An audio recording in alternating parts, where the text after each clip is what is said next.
how we'll structure the conversation is that we'll have our executive give the perspective, and then we'll have our current EA add on to what has been said and also give his perspective. And so please, over to you once again, sir. Talk to us about the expectations and the demands on an executive and therefore on the EA who supports the executive. All right. Thank you, Wanda, once again. Being an executive is essentially being the eyes and ears of an organization. And the function of the eyes and ears is essentially sight and perception, basically listening. One of the things that you're required to do as a leader, which essentially is the role of an executive, is to foresee and to envision where the company is going to. And that comes with a lot of, I would say, these days, it comes with a lot of responsibility, essentially, because of the type of business environments that we have. We all know how volatile and how uncertain times are. Most of us should be familiar with the concept of VUCA, but I won't bore you with that. The bottom line is that business environment today is globally so unpredictable that you're constantly needing to iterate what you might call your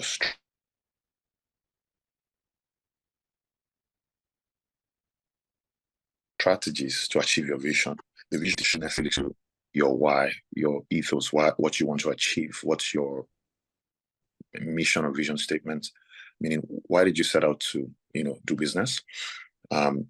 But the strategy to achieving that constantly changes because of the operation environment. It's pretty much like navigating a ship in very turbulent waters. You're constantly moving things. You can't set your ship on a particular course and just leave it and go and relax. You're constantly iterating, meaning that you're on your toes all around the clock. And that's, where I'd like to start from. And to be able to do that, you need sight, like I said, and you need to be able to, also hear what is going on. So you're constantly trying to feel for information, whatever kind of information that can give you an advantage in the, market. You're constantly trying to understand what policy direction is saying whilst you're setting your eyes on course to where you're trying to drive the business. So that means that you are on high alert all the time. An executive does not necessarily stop working. You might be at your desk in terms of your current location, or you might be anywhere else, whether you're networking or you're even on a vacation, or you're constantly thinking about the business, thinking about progress, thinking about what type of position in your business is taking vis-a-vis what is going on in the market. So what that means is that in considering the type of executive that will be appropriate for that individual, that leader who is trying to drive a business to achieve a specific vision or a goal, you need someone who in itself, the person essentially wears a similar hat, meaning the person is not coming in essentially to be a taker but a giver. And I'll explain what that means. As a taker, you're waiting for instructions to be passed on to you. Oh, help me make coffee. That's not what an executive assistant does. Or help me quickly run, some reports here and there. Now, executive assistant, of course, would have moments where you are, taking that on that type of assignment. Well, for the most part, you have to think like the executive himself. And that's the difference, so to speak, between a personal assistant in the broad sense of it and the executive assistant. The personal assistant essentially is focused perhaps on making the personal life of the executive easier, maybe by way of ensuring things like, meetings and appointments are attended to on time, and maybe personal travels are addressed. But an executive assistant is a more strategic assignment than the personal assistant role. And I say that one of the fastest track to becoming someone who can, be an executive yourself in the future is to serve under a top executive that you admire, that is doing great things. Because what happens is that you have what you call backdoor access into the workings of the entire organization, unlike a lot of people in the organization. What a lot of people don't understand, and I get why Crypto Academy is saying that this is one of the top, hot and leading roles for an early career professional. It gives you a fast track to understanding how the entirety of a business works, because you're in the room discussing some of the most significant and strategic things that drive the organization. So in a nutshell, the assistant is not some receiving component of the executive team, but a strong support who provides what I would call strategic support to the executive.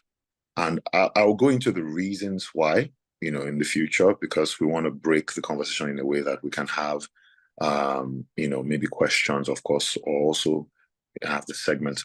But what an executive assistant does is provide strategic support to the leader of an organization that is driving that organization towards a specific goal and towards a specific position in the market. Thank you, Wando. Thank you so much. Femi, please share your perspective. Right. Thank you. I think for me, to be very honest, I think Mr. Tayo actually mentioned a lot of things I wanted to mention. But I think the first thing to know as an executive assistant is the fact that you are your boss's eyes, ears within the organization. One of the things I learned quite early when I took on this role was how much it's easier for me to access certain information that might not necessarily come to top level management. Right. So over time, I began to see how very strategic my role is. And just like you said, it's a highly strategic role, because one of the things that you also do is to make sure that the life of your boss or your executive you're working with is actually easy. He has a lot of things in his mind. He needs to be able to think strategically. He needs to be able to solve the problem, because every day he keeps solving problems. And sometimes if you're not close enough to that seat, close enough to that place, you probably don't know how much executives are going through every day. I've had several sleepless nights in the past couple of days. I think last time I had a night rest was like 3 days ago. In that sense, why? Because there are things can keep happening basically, and just like I said, they keep iterating the direction. We have a meeting last week. It's going to, and basically you have to be on top of those things. Meetings have to be attended. There are different inquiries, you manage emails. So basically the expectation of an EA is someone who literally, to an extent, if you take a backseat to understand what the business does, is to embody your boss. Now you're not replacing the person, but to an extent, you understand that there's a level of apprenticeship and understanding of the business that you must have, because most report comes to your table. You don't want your boss reading all the documents. You most likely understand the business. Now, in my new role, I'm less than 3-4 months in, but in a candid way, I think I've gotten a very good grasp of what the business is, of what the business model is. Why? Because majority of those information passes through me. I'm always in all the high-profile meetings. I can't leave. I'm not an executive, but I must be in the meeting at the same time. So over time, I've noticed that the expectation is really, really, really high. And I think one of the most important attributes, or one of the things that is very important, is the EA and the executive must understand that you must maximize your EA. I think one of the first things I told my boss when I came in was, while I understand the structure it is, I just don't understand that I want to make his life easy. And I think from feedback in the past couple of few months, I think I've been doing that. because it's just what it is. If your boss or your executive you're working directly cannot categorically say, oh, this young man or this young woman who is my ear is making my life easy. I mean, reports gets him stable as early as possible. He has dashboard that he doesn't have to go through any documents. It's all linked. I mean, and to an extent that nowadays just that, oh, just one ask the manual. So I think over time I've in the past couple I've discovered that you are literally the live wire of the office. You run the office. And you can also, to an extent, as long as you begin to understand the business dynamics, what the business does, and literally also in charge of operation, a couple of operations that can pass through you, you see it. And then, I don't want to jump the guns because I believe there are a couple of questions that we're going to answer in this, but I think you're the life wire of the office of the executive you're working for. I mean, you can't be looking for files, you can't be looking for where this is. You should, if you take your role very seriously in that sense, that can contribute to your success, know where this is. If this is asked of you, you know exactly where it is. And if you're lucky enough, probably have an administrative assistant, it makes life easy, but if not, you probably have to also run those administrative. So I believe that the ability to adapt, for me, I think adaptability is actually one of the most important skill set, soft skill set, anybody who wants to actually excel and help his boss or the executive you're working with succeed in their role. Thank you very much.